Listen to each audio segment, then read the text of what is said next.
Greetings to Trevor Smith and the Sosobone family. This is Congresswoman Yvette Clarke, and I proudly represent New York's 9th Congressional District, located in Central and Southwest Brooklyn, and I serve as chair of the Congressional Black Caucus in Washington, D.C. for the 119th session of Congress. It is my honor and my privilege to share my reflections on a very dear stalwart statesman, dear friend and colleague who has recently left us. That is the Honorable Charles B. Rangel.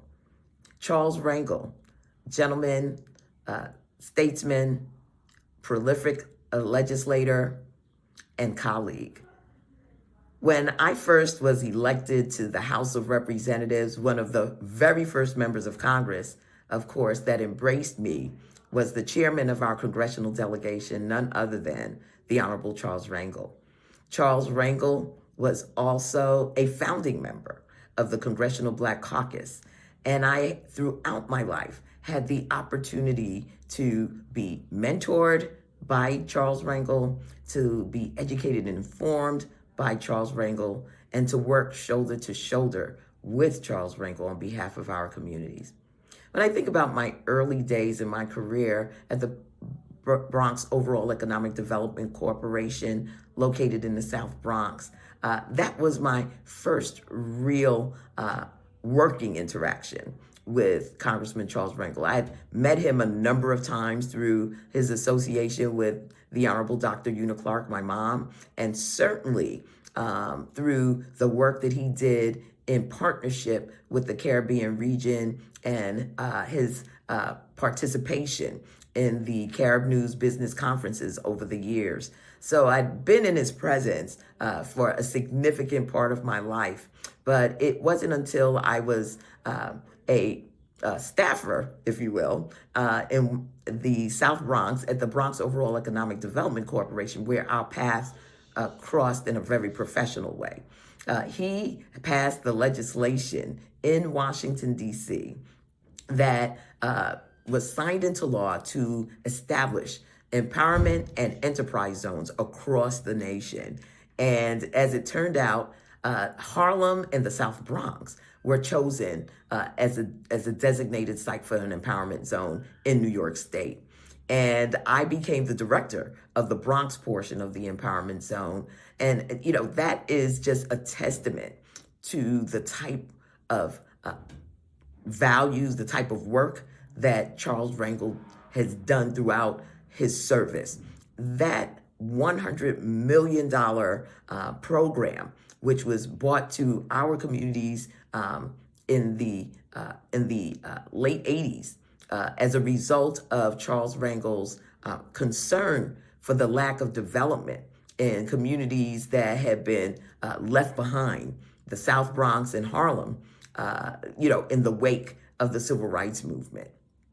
He certainly, through the empowerment zone, was the catalyst for the Harlem that we know today, for the South Bronx that we know today, because he sought not robbery to invest.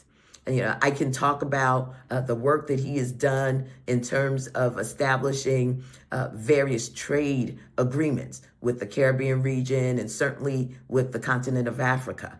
As a member of the Ways and Means Committee, ultimately rising to become chairman of the Ways and Committee, ultimately shepherding in the Affordable Care Act, also known as Obamacare, that is a part of his legacy.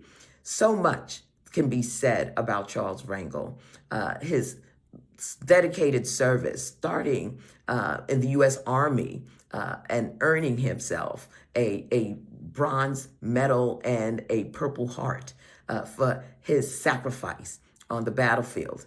In addition to that, his heroism, quite frankly, on the battlefield. And when you think about the fact that he was a federal prosecutor and went on to become a New York State assemblyman and ultimately a very long tenured member of the House of Representatives, this man dedicated his life to service, not only to our nation, but to people around the globe, and certainly to the constituents of his beloved Harlem.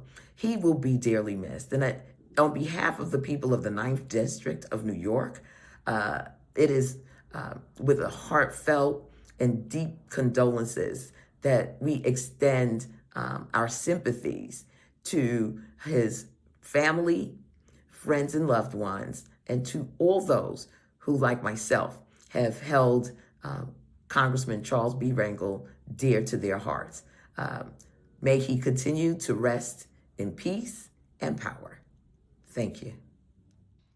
In saying so long to so many members of Congress that we've worked with, because there's so few people here, I think it's an indication of how we have legislated in terms of waiting so late and members having to leave. But I guess the most important thing that I want to say is that this legislative body has been very good to me, and I've been here for well over 3 decades. Not only do I have an opportunity to serve my district and my country and this Congress, but it allowed me to meet and work with some of the most exciting, intelligent, and interesting people that I never would have met had I not had the great honor of serving.